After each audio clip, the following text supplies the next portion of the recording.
ನಮಸ್ಕಾರ ಪ್ರೀತಿಯ ಬಂಧುಗಳೇ, ಆಧ್ಯಾತ್ಮ ಪ್ರಪಂಚದ ಸ್ಪಿರಿಟ್ ಆಫ್ ಹಿಂದೂ ಚಾನಲ್ಗೆ ಸ್ವಾಗತ.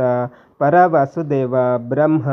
ಓಂ ವೇದಾತ್ಮನಾಯ ವಿದ್ಮಹೆ ಹಿರಣ್ಯಗರ್ಭಾಯ ಧೀಮಹಿ ತನ್ನೋ ಬ್ರಹ್ಮ ಪ್ರಚೋದಯಾತ್. ಓಂ ನಮಸ್ತೆ ಸತೆ ಸರ್ವಲೋಕಾಶ್ರಯಾಯ ನಮಸ್ತೆ ಚಿತೆ ವಿಶ್ವರೂಪಾತ್ಮಕಾಯ ನಮೋ ಅದ್ವೈತ ತತ್ವಾಯ ಮುಕ್ತಿಪ್ರದಾಯ ನಮೋ ಬ್ರಹ್ಮಣೆ ವ್ಯಾಪಿನೆ ನಿರ್ಗುಣಾಯ. ಓಂ ಆದ್ಯಂ ಪುರುಷಮೀಶಾನಂ ಪುರುಹುತಂ ಪುರುಷ್ಟುತಂ ಋತಂ ಏಕಾಕ್ಷರಂ ಬ್ರಹ್ಮ ವ್ಯಕ್ತ ಅವ್ಯಕ್ತಂ ಸನಾತನಂ. ಶ್ರೀಮನ್ನಾರಾಯಣನು ಜಗತ್ತನ್ನು ಪಾಲಿಸುವ ಪ್ರಭುವು.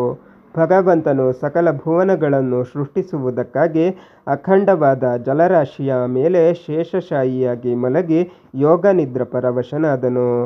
ಇಚ್ಛಾರಹಿತನಾದ ಪರಮಾತ್ಮನು ಯೋಗ ನಿದ್ರೆಯಲ್ಲಿ ಕಣ್ಣು ಮುಚ್ಚಿರಲು ತನ್ನೊಳಗೆ ಸೂಕ್ಷ್ಮ ರೂಪದಿಂದ ಅಡಗಿರುವ ಸಮಸ್ತ ಭೂತಗಳನ್ನು ವೀಕ್ಷಿಸಿ ಕಾಲವೆಂಬ ತನ್ನ ಶಕ್ತಿಯಿಂದ ಪ್ರೇರಿತನಾಗಿ ತನ್ನ ಮನಸ್ಸಿನಲ್ಲಿ ಉದಯಿಸಿದ ಸೃಷ್ಟಿಸಬೇಕೆಂಬ ಸಂಕಲ್ಪ ಶಕ್ತಿಯು ಪರಮಕಾಂತಿಯಾಗಿ ಸೂರ್ಯನಂತೆ ಕಮಲಾಕಾರವನ್ನು ಹೊಂದಿತು. ಆ ತೇಜೋಮಯವಾದ ಪದ್ಮವು ಜಗದ್ರೂಪವನ್ನು ಹೊಂದಿತು.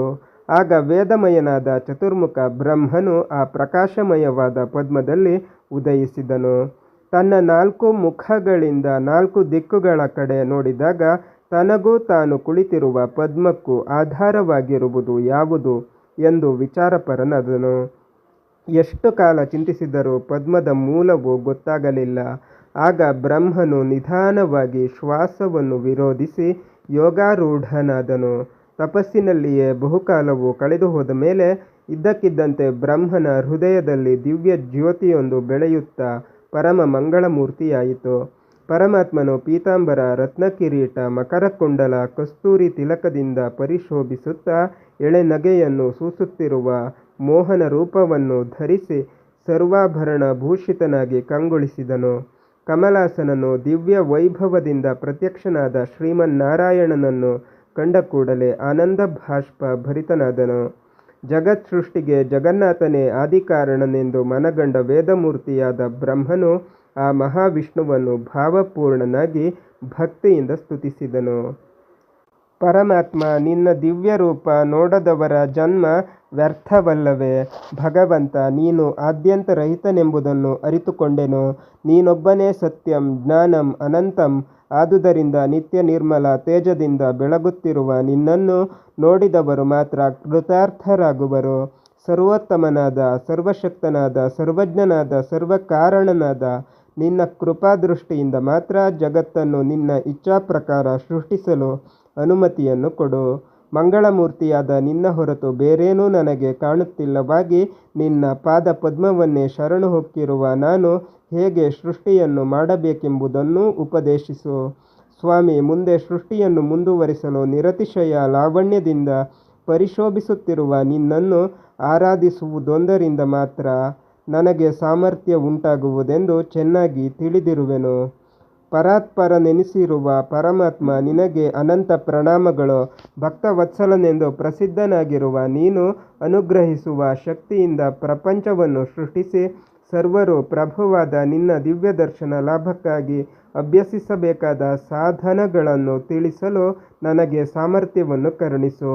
ಜಗತ್ಕಾರಣನಾದ ವಿಷ್ಣುವೇ ನಮಸ್ಕಾರಗಳು. ಕಾಲರೂಪಿಯಾದ ಭಗವಂತನಿಗೆ ನಮಸ್ಕಾರಗಳು. ಯಜ್ಞನಾಯಕನಾದ ನಾರಾಯಣನಿಗೆ ನಮಸ್ಕಾರಗಳು. ಪರಮ ಪುರುಷೋತ್ತಮನಿಗೆ ಅನಂತ ಪ್ರಣಾಮಗಳು. ಸರ್ವ ಸಂರಕ್ಷಕನಾದ ದಯಾಮಯನಿಗೆ ವಂದನೆಗಳು. ಪ್ರಭು, ಸೃಷ್ಟಿ ಮಾಡಲ್ಪಡುವ ಸಮಸ್ತ ದೇವಮಾನವರಿಗೆ ಜ್ಞಾನ, ಐಶ್ವರ್ಯ, ಭಕ್ತಿ, ವೈರಾಗ್ಯಗಳನ್ನು ಅನುಗ್ರಹಿಸಿ ನಿತ್ಯಾನಂದವನ್ನು ಅಕ್ಷಯ ಮಾಡು ಪ್ರಭುವೆ ಎಂದು ಬಾರಿ ಬಾರಿಗೂ ಪ್ರಾರ್ಥಿಸುವೆನು. ಆದಿ ಮಧ್ಯಾಂತರಹಿತನು, ದಯಾಸಮುದ್ರನು, ಪುರಾಣ ಪುರುಷನು ಆದ ನಾರಾಯಣನು ನಗುನಗುತ್ತಾ, ಕಮಲಾಸನನೇ, ವೇದವು ಪ್ರಕಾಶವಾಗುವಂತಾಗಲಿ. ನಿನ್ನ ತಪಸ್ಸು ನನಗೆ ಜ್ಞಾನವನ್ನು ದೊರಕಿಸಿಕೊಡಲಿ. ಮರೆಯಾಗಿರುವ ಪ್ರಪಂಚವು ನನ್ನ ಮನಸ್ಸಿನಲ್ಲಿ ಪ್ರಕಟವಾಗಲು ಮತ್ತೆ ತಪಸ್ಸನ್ನು ಮುಂದುವರೆಸು. ನನ್ನ ಸೃಷ್ಟಿಯ ಒಳ ಹೊರಗೆಲ್ಲ ನಿನ್ನ ತಂದೆಯಾದ ನಾನೇ ವ್ಯಾಪಿಸಿರುವೆನೆಂಬುದನ್ನು ಮರೆಯಬೇಡ. ಭಕ್ತಿಯಿಂದ ಭಜಿಸುತ್ತಾ ನಿನ್ನ ಸೃಷ್ಟಿ ಕಾರ್ಯವನ್ನು ಮುಂದುವರಿಸುವಾಗಲೂ ನಾರಾಯಣನಾದ ನನ್ನ ಅನುಗ್ರಹವನ್ನು ಮರೆಯಬೇಡ. ಸೃಷ್ಟಿಯನ್ನು ಮಾಡುತ್ತಿದ್ದರೂ ನಿನ್ನ ಮನಸ್ಸು ಬೇಸರವನ್ನು ಹೊಂದುವುದಿಲ್ಲ. ಕಾಮಕ್ರೋಧಗಳಿಗೆ ವಶವಾಗುವುದಿಲ್ಲ. ನೀನು ಆದಿ ಋಷಿಯೆಂದು ಎಲ್ಲ ದೇವತೆಗಳಿಂದಲೂ ಸ್ತುತಿಸಲ್ಪಡುವೆ. ಆದರೆ ಎಂದಿಗೂ ಅಹಂಕಾರಕ್ಕೆ ವಶನಾಗಬೇಡ, ಸಂಶಯ ಪಡಬೇಡ. ಪದ್ಮದಲ್ಲಿ ಉದ್ಭವಿಸಿದ ಕೂಡಲೇ ನಿನಗೆ ಕಾರಣನಾದ ನನ್ನ ಬಗ್ಗೆ ನೀನು ಸಂಶಯವನ್ನು ಹೊಂದಿದುದರಿಂದ ನಾನು ನಿನಗೆ ಎಷ್ಟು ಕಾಲವಾದರೂ ದರ್ಶನವನ್ನು ಅನುಗ್ರಹಿಸಿರಲಿಲ್ಲ. ಆದುದರಿಂದ ಆತ್ಮವಿಶ್ವಾಸದಿಂದ, ಆಧ್ಯಾತ್ಮ ಜ್ಞಾನದಿಂದ, ಆದಿಮೂರುತಿಯಿಂದ ನನ್ನನ್ನು ಧ್ಯಾನಿಸುವುದರಿಂದ ನಿನ್ನ ಸೃಷ್ಟಿ ಕಾರ್ಯವನ್ನು ಯಶಸ್ವಿಯಾಗಿ ನಡೆಸುವೆ ಎಂದು ಭಗವಂತನು ಆಶೀರ್ವದಿಸಿದನು. ಬ್ರಹ್ಮನು ಭಗವಂತನ ಕೃಪೆಯಿಂದ ಮೊದಲು ಮಹತ್ತತ್ವವನ್ನು, ನಂತರ ಕ್ರಮವಾಗಿ ಅಹಂಕಾರ, ಶಬ್ದಾದಿ ತನ್ಮಾತ್ರೆಗಳನ್ನು, ಪಂಚಭೂತಗಳನ್ನು, ಪಂಚೇಂದ್ರಿಯಗಳನ್ನು, ಮನಸ್ಸನ್ನು ಸೃಷ್ಟಿಸಿದನು. ಆನಂತರ ವನಸ್ಪತಿಗಳು, ಔಷಧಿಗಳು, ಲತೆಗಳು, ತಿರ್ಯಕ್ ಜಂತುಗಳು ಮತ್ತು ಮನುಷ್ಯರನ್ನು ಸೃಷ್ಟಿ ಮಾಡಿದನು. ಬ್ರಹ್ಮನು ಮನಸ್ಸಿನಿಂದ ಮೊದಲು ಸೃಷ್ಟಿ ಮಾಡಲ್ಪಟ್ಟವರು ಸನಕ, ಸನಂದನ, ಸನತ್ಕುಮಾರ ಮತ್ತು ಸನತ್ ಸುಜಾತರೆಂಬ ಕುಮಾರರು ಭಗವದ್ಭಕ್ತರಾಗಿ ತಪೋಮೂರ್ತಿಗಳಾದರು. ಭೃಗು, ಮರೀಚಿ, ಕಶ್ಯಪ, ದಕ್ಷ, ಅತ್ರಿ, ಗೌತಮ, ಭಾರದ್ವಾಜ, ಅಂಗಿರಸ, ಅಗಸ್ತ್ಯ, ವಸಿಷ್ಠರೆಂಬ ಮಹರ್ಷಿಗಳು ಸೃಷ್ಟಿ ಮಾಡಲ್ಪಟ್ಟರು. ನಾರದ, ರುದ್ರ, ಪುಲಸ್ತ್ಯ, ಪುಲಹ, ಕ್ರತುವು ಸೃಷ್ಟಿ ಮಾಡಲ್ಪಟ್ಟರು. ಒಟ್ಟಿನಲ್ಲಿ ಭಗವತ್ ಪ್ರೇರಣೆಯಿಂದ ಬ್ರಹ್ಮನು ಮನಸ್ಸಿನಿಂದಲೂ ಶರೀರದಿಂದಲೂ ಈ ಜಗತ್ತೆಲ್ಲವನ್ನು ಸೃಷ್ಟಿಸಿದನು. ಬ್ರಹ್ಮನು 4 ಮುಖಗಳಿಂದ 4 ವೇದಗಳು, ಯಜ್ಞಗಳು, 4 ಉಪವೇದಗಳು, ನೀತಿಶಾಸ್ತ್ರಗಳು ಪ್ರಕಟವಾದವು. ಧರ್ಮಪಾದಗಳಾದ ಆತ್ಮಜ್ಞಾನ, ಭೂತದಯೆ, ಸತ್ಯ ಮತ್ತು ತಪಸ್ಸಿನ ಮಹಿಮೆಯು ಪ್ರಕಾಶವಾದವು. ಬ್ರಹ್ಮನ ದಹರಾಕಾಶದಿಂದ ಓಂಕಾರವು ಜನಿಸಿತು. ಇಷ್ಟಾದರೂ ಬ್ರಹ್ಮನು ಪರಮಾತ್ಮನನ್ನು ಧ್ಯಾನಿಸುವುದನ್ನು ನಿಲ್ಲಿಸಲಿಲ್ಲ. ಮಗನ ಮನಸ್ಸನ್ನು ಅರಿತುಕೊಂಡ ಭಗವಂತನು ಸ್ವಯಂಭುವ, ಮನು ಮತ್ತು ಶತರೂಪೆಯನ್ನು ಸೃಷ್ಟಿಸುವಂತೆ ಪ್ರೇರೇಪಿಸಿದನು.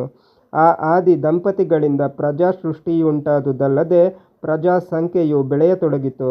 ಬ್ರಹ್ಮನು ತನ್ನಿಂದ ಸೃಷ್ಟಿಸಲ್ಪಟ್ಟ ಸಕಲ ಜೀವಿಗಳು ಸುಖ, ಶಾಂತಿ, ಸಮಾಧಾನ, ಸಂತೋಷದಿಂದ ಬಾಳಿ ಬದುಕಲೆಂದು ನೀತಿಶಾಸ್ತ್ರವನ್ನು ರಚಿಸಿದನು.